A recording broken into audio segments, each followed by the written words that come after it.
നമസ്കാരം. The path is the goal എന്ന discussion സീരീസിന്റെ അടുത്ത സെഷനിലേക്ക് വീണ്ടും ഏവർക്കും സ്വാഗതം. നമുക്ക് ആദ്യം മെഡിറ്റേഷൻ ചെയ്യാം. കണ്ണുകൾ അടച്ച് ശാന്തമായിരിക്കും. ഭൂമി മാതാവിനോടും സർവചരാചരങ്ങളോടും അന്തരീക്ഷത്തോടും കൃതജ്ഞത രേഖപ്പെടുത്തൂ. ഭൂമി മാതാവിൽ നിന്നുമുള്ള ഹീലിംഗ് എനർജി കാലുകളിലൂടെ പ്രവേശിച്ച് ശരീരം മുഴുവൻ വ്യാപിക്കുന്നതായും ശരീരത്തിലെ എല്ലാ ഭാഗങ്ങളെയും എല്ലാ കോശങ്ങളെയും റിലാക്സ് ചെയ്യാൻ സഹായിക്കുന്നതായും അനുഭവിക്കും.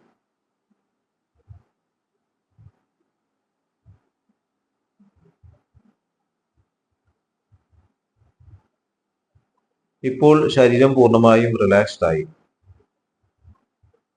ഈ റിലാക്സേഷൻ ഹൃദയത്തിൽ അനുഭവിക്കൂ. ശ്വാസം ദീർഘമായി ഉള്ളിലേക്ക് എടുക്കൂ.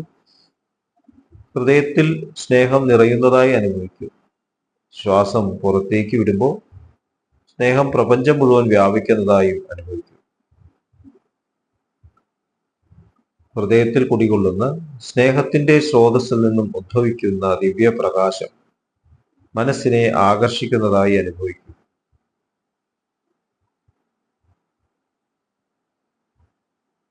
ആ ദിവ്യപ്രകാശത്തിൽ ധ്യാനം ആരംഭിക്കൂ. മനസ്സിൽ ചിന്തകൾ വരുന്നുണ്ടെങ്കിൽ മൃദുവായി അവയെ അവഗണിക്കുക. ദിവ്യപ്രകാശത്തിൽ ധ്യാനം തുടരുക. Please start meditation.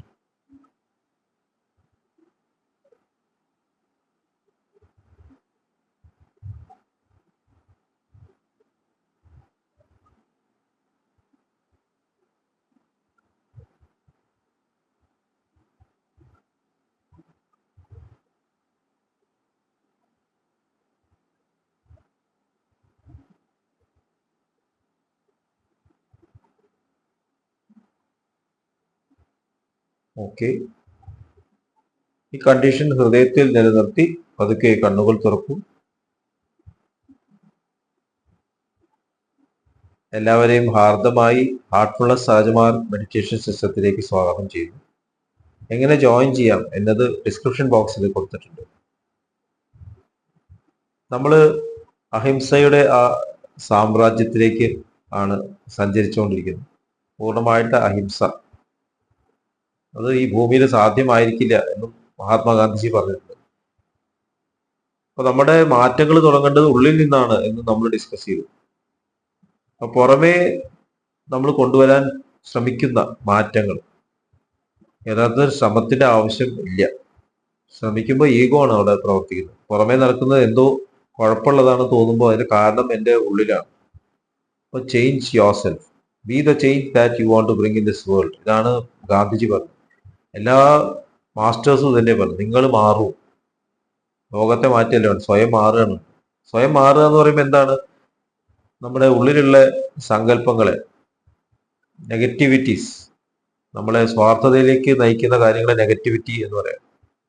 നമ്മുടെ ഇന്ദ്രിയ തലത്തിലേക്ക് നമ്മുടെ മനസ്സിനെ കൊണ്ടുവന്ന കാര്യങ്ങളൊക്കെ നെഗറ്റീവ് എന്ന് പറയും. നമ്മുടെ ഉള്ളിൽ ഭാരം കൊണ്ടുവരും. അത് നമ്മൾ സെപ്പറേറ്റ് ആവും, അതർനെസ് വരും. ഈ സെപ്പറേറ്റ്നെസ് കൊണ്ടുവരുന്ന കാര്യങ്ങളൊക്കെ നമ്മൾ ക്രമേണ ഉള്ളിൽ നിന്നും ഇല്ലാതെയാണ്. അവിടെയാണ് ഹാർട്ട്ഫുൾനെസ്സിൽ ക്ലീനിങ് നമ്മളെ ഹെൽപ്പ് ചെയ്യുന്നത്. പരിശുദ്ധീകരിക്കുകയാണ്, ലളിതമാക്കുകയാണ്. എന്താണോ അതുപോലെയാക്കുകയാണ്. അത് ലാളിത്യം എന്ന് പറഞ്ഞാൽ what B as it is നാണ്. എന്താണോ അതുപോലെ തന്നെ ആയിത്തീരുക. അപ്പൊ ആ ഒരു സ്റ്റേറ്റിലേക്ക് നമ്മൾ ഉള്ളിൽ മാറുമ്പോൾ പുറമേ അത്ഭുതകരമായിട്ട് ഇത് തന്നെ സംഭവിക്കുന്നത് നമുക്ക് കാണാൻ സാധിക്കും. നമ്മുടെ ലോകം നമ്മുടെ മുമ്പിൽ മാറിക്കൊണ്ടിരിക്കുന്നത് കാണാൻ സാധിക്കും. ട്രാൻസ്ഫോർമേഷൻ ഉള്ളിൽ നിന്നാണ്. അപ്പോൾ സാനിറ്റേഷൻ, ഹൈജീൻ എന്നുള്ള പദങ്ങൾ നമ്മൾ ഉപയോഗിക്കുമ്പോൾ നമ്മളുടെ ഈഗോന്റെ തലത്തിൽ നമ്മൾ പ്രവർത്തിക്കുമ്പോൾ അവിടെ അറിയാതെ ഹിംസ കടന്നു വരും. മെഡിസിനിൽ പ്രൊമോഷൻ, പ്രിവെൻഷൻ, ക്യൂർ 3 സ്റ്റേറ്റ്സ് ഉണ്ട്. ഹെൽത്ത് പ്രൊമോഷൻ, ആദ്യം ആരോഗ്യസ്ഥിതി നമ്മൾ നേടിയെടുക്കണം. നമ്മുടെ ജീവിതം ആരോഗ്യപരമായിട്ടുള്ള ജീവിതം, നല്ല ഭക്ഷണം, വൃത്തിയായിട്ടുള്ള ജീവിതം, ആവശ്യത്തിന് എക്സസൈസസ്, അതുകൂടാണ്ട് റെഗുലർ ആയിട്ടുള്ള മെഡിറ്റേഷൻ. അതാണ് ഏറ്റവും ഇമ്പോർട്ടൻറ്റ്. മനസ്സിനെ റെഗുലേറ്റ് ചെയ്യുക. നമ്മുടെ സ്റ്റേറ്റിനെ ബെറ്റർ ആൻഡ് ബെറ്റർ ആക്കിക്കൊണ്ടിരിക്കുക. ഇതാണ് പ്രൊമോഷൻ എന്ന് പറയുന്നത്. അതിനാണ് എഡ്യൂക്കേഷനൊക്കെ. അത് നമ്മുടെ ഉള്ളിൽ നിന്നും വേണം അതിന്റെ പ്രചോദനം ലഭിക്കാനായിട്ട്. പുറമെ അതിനെല്ലാ സാഹചര്യങ്ങളും ഉണ്ട്, നമ്മൾ സ്വയം ചെയ്യേണ്ട കാര്യമാണ്. അപ്പൊ അങ്ങനെയാകുമ്പോൾ നമ്മുടെ ഉള്ളിൽ വരുന്ന നെഗറ്റിവിറ്റി കുറഞ്ഞു കുറഞ്ഞു കുറഞ്ഞു വരുന്നതാണ്. നെക്സ്റ്റ് സ്റ്റേറ്റ് ആണ് പ്രിവെൻഷൻ. നമുക്ക് പുറമേ നിന്നുള്ള ആക്രമണങ്ങൾ, ആക്രമണം എന്ന് പറഞ്ഞാൽ മനസ്സിലേക്ക് വരുന്ന ആക്രമണങ്ങൾ, നെഗറ്റീവ് തോട്ട്സിന്റെ ആക്രമണങ്ങൾ, ശരീരത്തിലേക്ക് വരുന്ന ആക്രമണം, രോഗങ്ങളുടെ ആക്രമണങ്ങൾ, ഇതെല്ലാം നമ്മൾ തടുക്കേണ്ട ആവശ്യമുണ്ട്. അപ്പോൾ നമ്മുടെ സ്പിരിച്വൽ കണ്ടീഷൻ മെയിൻറ്റെയിൻ ചെയ്യുമ്പോഴാണ് ഇത് സംഭവിക്കുന്നത്. സ്പിരിച്വാലിറ്റിയിൽ ഓടി രക്ഷപ്പെടല്ല ചെയ്യും. പ്രിവെൻഷൻ എന്നുള്ള പദം കേൾക്കുമ്പോൾ സന്യാസം എന്നുള്ള ഒരു അർത്ഥത്തിൽ മനസ്സിലാവും. ചിന്തിക്കും, ലോകത്ത് ഓടി രക്ഷപ്പെടുന്ന സന്യാസം, അതല്ല സന്യാസം. നമ്മൾ അത്രയും ഉയരുക, ഒരിക്കലും നെഗറ്റിവിറ്റി നമ്മളെ ബാധിക്കാത്ത രീതിയിൽ മനസ്സ് ഉയരും, അത്രയും പോസിറ്റീവ്. സഹജമാർഗത്തിൽ പറയുന്നത് മറ്റുള്ളവരിൽ ഭക്തി സ്നേഹഭാവങ്ങൾ ഉണർത്തത്തക്ക വിധം നിങ്ങളുടെ പെരുമാറ്റവും ജീവിതവും രൂപപ്പെടുത്തുക. നമ്മൾ പോസിറ്റിവിറ്റി റേഡിയേറ്റ് ചെയ്യുന്ന തരത്തിലോ, പോസിറ്റിവിറ്റിയുടെ വെക്ടേഴ്സോ. വെക്ടർ എന്ന് പറഞ്ഞാൽ പരത്തുന്നവൻ. ഇപ്പൊ രോഗം പരത്തുന്ന ജീവികളുടെ ഇടയിൽ പോസിറ്റിവിറ്റി, സ്നേഹം പരത്തുന്ന വ്യക്തിത്വങ്ങളായിട്ട് മാറും. അപ്പോൾ പ്രിവെൻഷന്റെ ആവശ്യം വരാതെയായിട്ട് മാറും. പക്ഷെ എങ്കിലും പ്രിവെൻഷൻ വേണ്ടി വരും. നമുക്ക് ചില മാറി നിൽക്കേണ്ടി വരും. അസുഖങ്ങൾ വരാതിരിക്കാൻ വേണ്ടി നമ്മൾ കൈ വൃത്തിയാക്കേണ്ടി വരും, നമ്മൾ പല കാര്യങ്ങളും ചെയ്യേണ്ടി വരും. അപ്പൊ അവിടെ പ്രിവെൻഷൻ വരുമ്പോൾ ഏറ്റവും മിനിമം ഹിംസയോടുകൂടി പ്രിവെന്റ് ചെയ്യാം. നമ്മൾ നിർബന്ധപൂർവം ഒന്നും ചെയ്യേണ്ട കാര്യമില്ല. നമുക്ക് മാറി നിന്ന് മെഡിറ്റേറ്റ് ചെയ്യാം, നമുക്ക് മാറി നിൽക്കാം, സ്വയം സംരക്ഷിക്കാം. മാസ്ക്, ഫിസിക്കൽ പ്രൊട്ടക്ഷൻ, നമ്മൾ അങ്ങോട്ട് അസുഖം വരാതിരിക്കാൻ നമുക്ക് ഇങ്ങോട്ട് വരാതിരിക്കാം. വാഷ് ചെയ്യുക, കൈ വാഷ് ചെയ്യുക. അപ്പൊ നമുക്കവിടെ ഫോഴ്സ് ഇല്ല. നേരെ മറിച്ച് നമ്മൾ പ്രിവെന്റീവ് സ്ട്രാറ്റജീസ് എടുക്കാതെ ആകുമ്പോൾ നമുക്ക് അടുത്ത സ്റ്റെപ്പിലേക്ക് കടക്കേണ്ടി വരുന്നത്. നമ്മൾ സ്വയം ശ്രദ്ധിക്കാത്തത് കൊണ്ട് പുറമേ നിന്ന് പ്രശ്നങ്ങൾ വരുന്നു, എന്നിട്ട് അവരോട് ദേഷ്യപ്പെടുക. കുട്ടികൾ ഒരു വേറെ ഉദാഹരണമാണ്. കുട്ടികൾ കളിച്ചുകൊണ്ടിരിക്കുകയാണ്, അവരിടയിൽ തരുന്ന പുസ്തകം വായിക്കുന്ന കാര്യം ആലോചിച്ചു. അവർ സമ്മതിക്കുക, ഇടയ്ക്കിടയ്ക്ക് പുസ്തകം വലിക്കും, ഡിസ്റ്റർബ് ചെയ്യും. മാറി നിന്ന് വായിച്ചൂടെ? നീ എന്തിനാ ഇവിടെ തന്നെ നിന്ന് പഠിക്കുന്നത്? പേരൻസ് ഒക്കെ ചോദിക്കും. നിനക്ക് അവിടെ മാറി നിന്നൂടെ? മെഡിറ്റേഷൻ ചെയ്യുന്ന പോലെ തന്നെ നമുക്ക് സെപ്പറേറ്റ് ആയിട്ടിരിക്കാം. ക്ലാസ് റൂംസ് എപ്പോഴും ഇതിന് സെപ്പറേറ്റ് ആണ്. ഒരു വലിയൊരു ഗ്രൗണ്ടിന് നടുവിൽ ക്ലാസ് എടുക്കുകയാണെന്ന് ആലോചിച്ചു, പഠിക്കാൻ പറ്റില്ല. ടി വി ഇങ്ങനെ ഓണാണ്, കളി ഇങ്ങനെ നടന്നുകൊണ്ടിരിക്കുകയാണ്, പഠിക്കാൻ പറ്റില്ല. അപ്പൊ മറ്റുള്ളവർ ചീത്ത പറഞ്ഞിട്ട് കാര്യമില്ല, ഞാൻ പഠിക്കുകയാണ്, എന്നെ ഡിസ്റ്റർബ് ചെയ്യരുത് എന്ന് പറയുന്നത് എന്തുകൊണ്ടാണ്? നമുക്ക് അതിനോടൊരു താല്പര്യമുണ്ട്. അപ്പൊ മാറി നിൽക്കുക. ആ പ്രിവെൻഷനിലും അഹിംസ വേണം. അപ്പൊ രോഗം വരാതിരിക്കാൻ നമ്മൾ ശ്രമിക്കുമ്പോൾ, പ്രിവെന്റീവ് സ്ട്രാറ്റജീസ് എടുക്കുമ്പോൾ, അവിടെയും നോൺ വയലന്റ് ആയിട്ട് ചെയ്യാൻ സാധിക്കും. അത് സാധിക്കാതെ ആകുമ്പോഴാണ് നമുക്ക് ഇന്റർവെൻഷൻസ് വേണ്ടി വരുന്നത്. പ്രിവെൻഷന് വേണ്ടിയിട്ട് നമ്മൾ സാനിറ്റൈസേഴ്സ് ഉപയോഗിക്കേണ്ടി വരും. നമ്മൾ വീട് വൃത്തിയാക്കി വെച്ചിരുന്നെങ്കിൽ അതിലേക്ക് വേറെ ഇത് വരാതെ നമുക്ക് തടുക്കാമായിരുന്നു. ഇപ്പൊ കൊതു വരാതിരിക്കാൻ പരിസരം വൃത്തിയാക്കി ഇരിക്കുക. അപ്പൊ കൊതു ഉള്ളിലേക്ക് വരേണ്ട ആവശ്യമില്ല, നെറ്റ് ഉപയോഗിക്കാം. കൊതു വന്നതിന് ശേഷം അതിനെ കൊല്ലുന്നതിനേക്കാളും നല്ലതല്ലേ? കൊതു വന്നതിന് ശേഷം കൊല്ലാനായിട്ട് നമ്മൾ മാറ്റ് ഉപയോഗിക്കുന്നു, പലതരത്തിൽ സൊല്യൂഷൻസ് ഉപയോഗിക്കുന്നു. അവര് വരും, അവര് ജീവിക്കേണ്ട, സാധാരണ ജീവിക്കുന്ന സ്ഥലമാണ്. അപ്പൊ അതിന് പ്രിവെന്റ് ചെയ്യാണ് നമ്മൾ ചെയ്യേണ്ടത്. സഹജമാർഗ് റിട്രീറ്റ് സെന്റർ ഉണ്ട് മലമ്പുഴയിൽ, ഒരു കാടിന്റെ നടുവിലാണ്.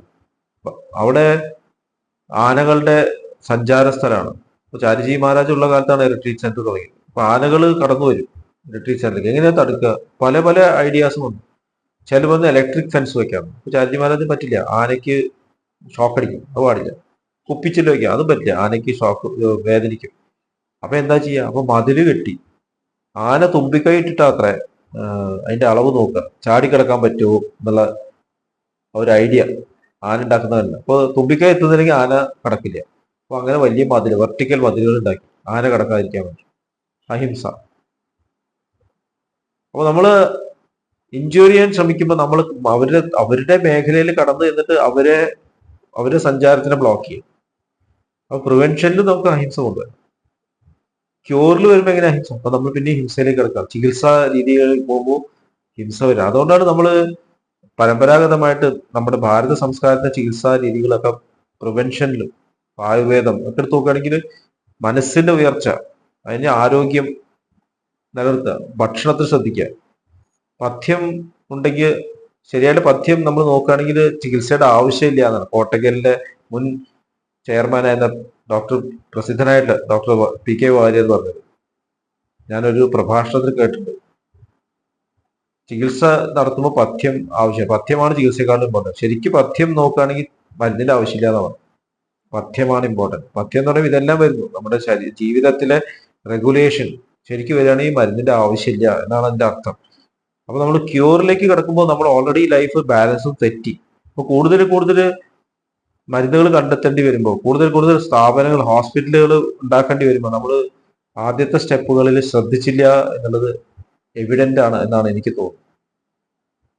ഇപ്പോൾ വില്ലേജുകൾ, സാധാരണ സ്ഥലങ്ങൾ, നാട്ടുപ്രദേശങ്ങളിൽ നിസ്സാരമായിട്ട് ചികിത്സിക്കാൻ പറ്റുന്ന രോഗങ്ങൾ ചികിത്സിക്കാൻ സൗകര്യമില്ലാതെ കോംപ്ലിക്കേഷൻ ആയിട്ടാണ് ടൗണിലേക്ക് എത്തുന്നത്.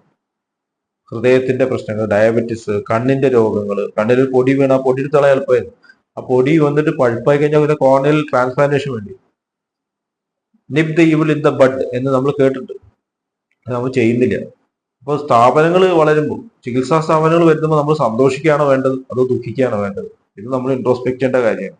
നമ്മൾ ചെയ്യേണ്ട കാര്യം ചെയ്തില്ല എന്നുള്ളതാണ് കാണിക്കുന്നത്. ഇത്രയും ഉണ്ട് കൺസ്ട്രക്റ്റീവ് വർക്കിൽ നമുക്ക് ചെയ്യാനുണ്ട്. കൺസ്ട്രക്റ്റീവ് വർക്കിനെ പറ്റിയിട്ടാണ് നമ്മൾ പറയുന്നത്. മഹാത്മാഗാന്ധി വിഭാവന ചെയ്ത കൺസ്ട്രക്റ്റീവ് വർക്ക് ഈ തരത്തിലാണ്. അദ്ദേഹം പറഞ്ഞിട്ടുള്ള കാര്യങ്ങൾ നമ്മൾ കൂടുതൽ ആഴത്തിൽ മനസ്സിലാക്കേണ്ടിയിരിക്കുന്നു. ഇത്രയും പറഞ്ഞുകൊണ്ട് ഇന്നത്തെ ഡിസ്കഷൻ ഇവിടെ അവസാനിപ്പിക്കുന്നു. നന്ദി, നമസ്കാരം.